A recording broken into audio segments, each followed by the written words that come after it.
Transgender from a spiritual perspective.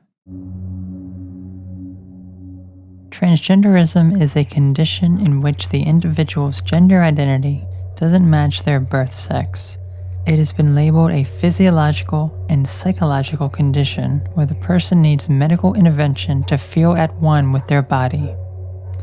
Changing the body through hormone replacement therapy and surgery is often the only treatment that can alleviate gender dysphoria in those who are transgender.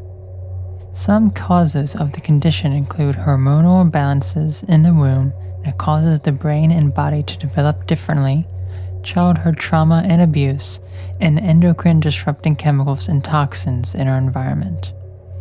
This condition is not often looked at through the spiritual lens, meaning most people view it strictly as a physical condition that affects the body and mind. However, everything that has a physical aspect also has a non-physical component and are directly connected.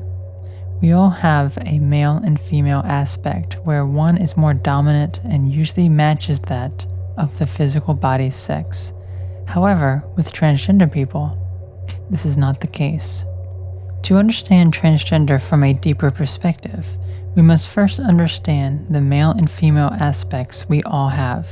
We each have a dominant male and female personality, as well as an unconscious male and female side, referred to as the anima and animus.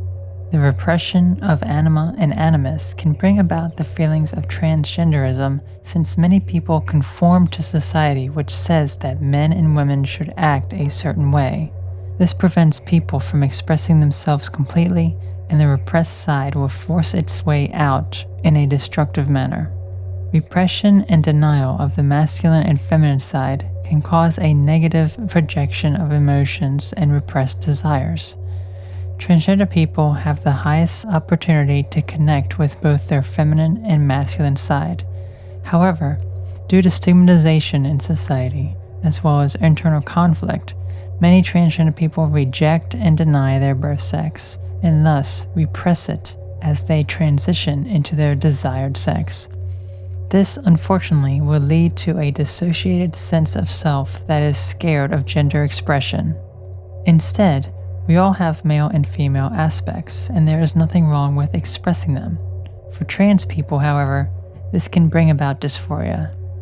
Once the dysphoria is addressed and self-love is accomplished, expression of both sexes will no longer bring dysphoria and can be freely expressed however it likes.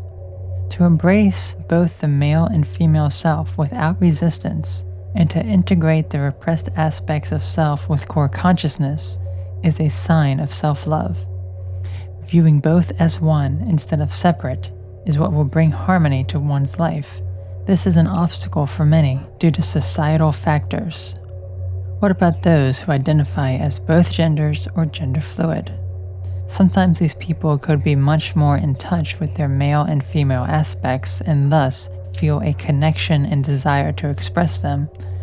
On the spectrum of gender identity, if male is on one end, female on the other, and androgynous in the middle, variances between these are often labeled as other genders.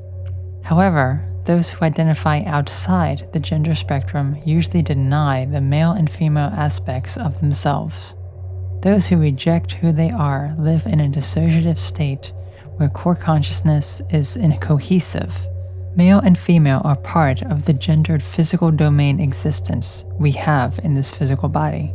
Denial and rejection of this physiological component that makes us human is a denial of self. The denial of self can be contributed to past trauma and abuse, feelings of inadequacy, and the need for approval and acceptance, among many other causes.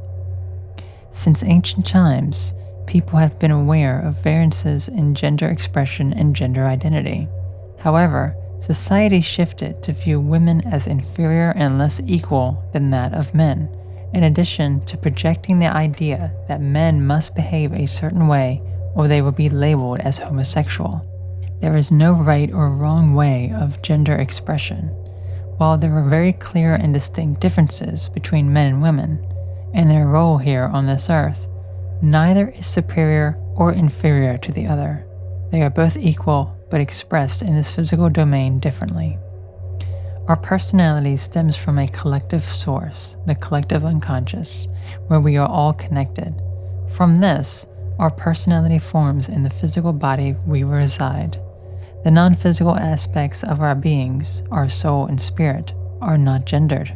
Male and female exist solely in this physical domain to procreate.